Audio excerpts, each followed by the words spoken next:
Welcome to Talmudic Treasures. Today we're learning Nazir page 33, which discusses the following situation. If you have a bunch of people that are traveling and they see someone coming toward them, so then one of them says, if that guy is George, then I will be a Nazir. And the second person says, if that's not George, then I'll be a Nazir. So they're almost playing some type of game to be able to see which one is going to be a Nazir. And then there's a third person that says, if one of you guys is right, I'll be a Nazir. Fourth guy says, if one of you guys is wrong, then I'll be a Nazir, which one of them is right, one of them is wrong. And then you had a fifth and sixth person. One guy says, I'll be a Nazir if both of you first two guys are Nazir, which of course isn't true. And the sixth person says, I'll be a Nazir if all of you are Nazir.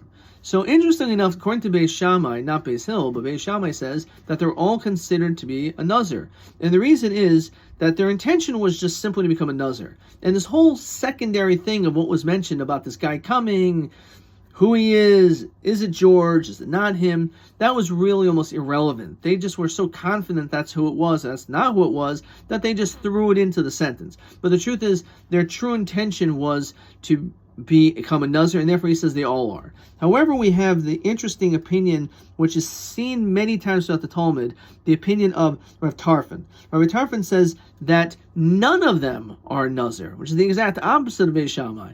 Well, I can understand maybe the guy who was wrong.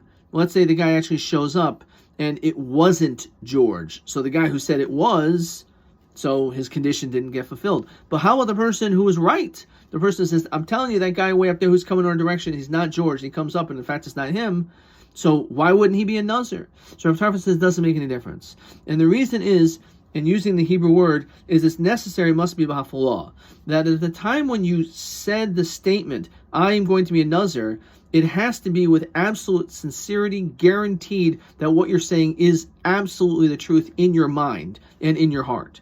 But if there's even a shadow of doubt that what you're saying is not going to actually take place because it's based on this condition, even if it turns out that the condition is correct, the law is that you are not going to be a Nazir.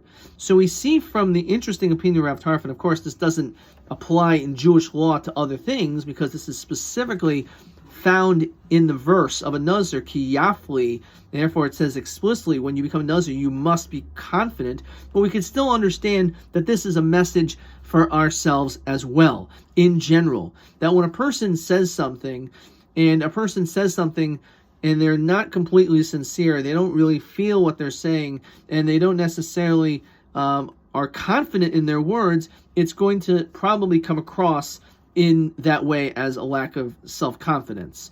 And it's logical, because if you really don't know what you're talking about, if you really don't know what you're saying, then it's going to be something that is going to be quite self-apparent.